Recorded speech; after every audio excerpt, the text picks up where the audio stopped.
Students class 7 subject Urdu उन्वान नामुमकिन से मुमकिन का सफ़र। हमारा लेक्चर नंबर 5 है ये।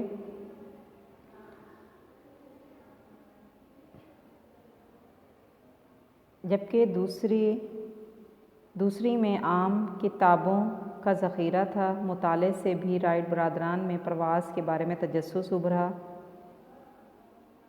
1878 में मिल्टन राइट अपने बेटों के लिए खिलौना हेलीकॉप्टर लेकर आया। ये कागज़, बांस और कार्क से बना हुआ था।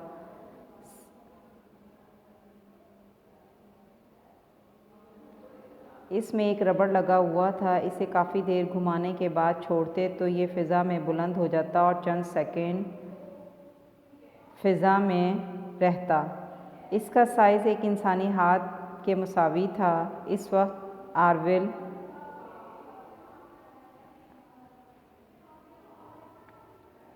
आरविल की उम्र 7 साल थी,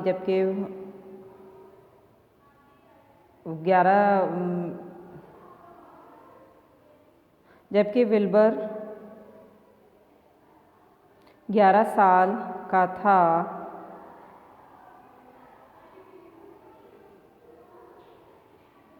बच्चों के दिल में उड़ान की चिंगारी तो पहले से मौजूद थी और इस खिलौने को पाकर वो चिंगारी मज़ीद भड़क उठी।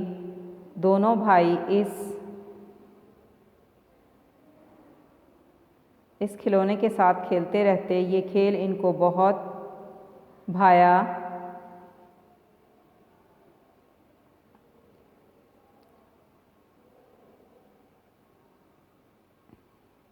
जब देखो इनके साथ खेल रहे थे, आखिरकार कागज़ फट गया और वो टूट गया।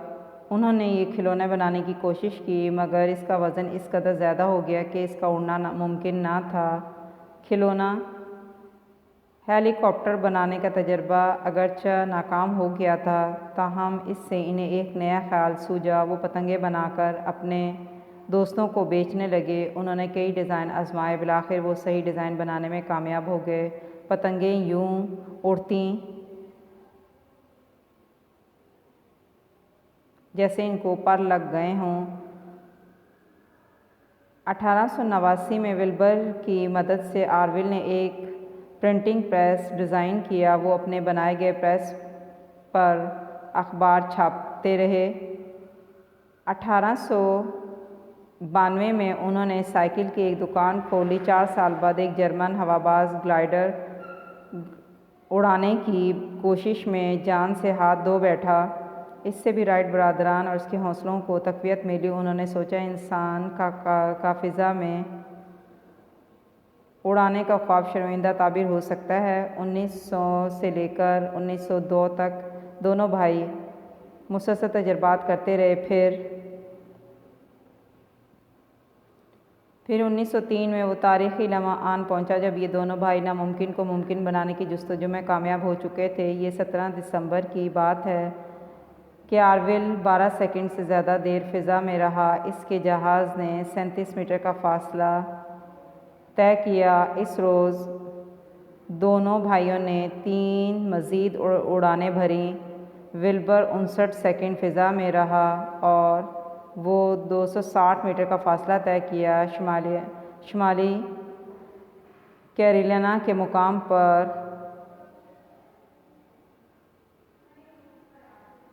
कटी हाक पर दोनों भाइयों के अलावा 4 लोग इस नामुमकिन को मुमकिन बनता देख रहे थे। एक आदमी ने इस मंज़र को कैमरे की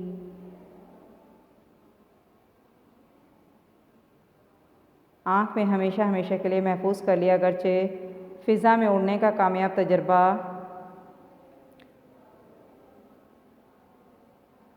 हो चुका था, ताहम ज़्यादातर लोग इनके इस कारनामे से नावाकिफ़ थे। वो इस बात पर यकीन करने को तैयार ही ना थे कि इंसान फ़िज़ा में उड़ सकता है। 1908 में विल्बर फ्रांस गया और उसने 90 मीटर की बुलंदी पर उड़ने का अमली मुज़ाहरा किया।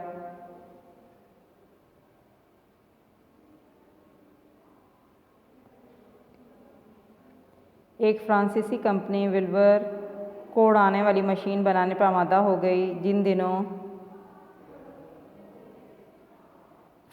विल्बर फ्रांस में था, आरविल ने अमेरिका में कामयाब परवाज़ें कीं। इनमें से एक परवाज़ 1 घंटे तक जारी रही। अमेरिका का जंगी महकमा राइट बरदरान का जहाज़ खरीदने पर तैयार हो गया। देखते ही देखते राइट बरदरान की शोहरत को पर लग गया। अखबारात में उनके बारे में लंबी लंबी कहानियाँ छपने लगीं।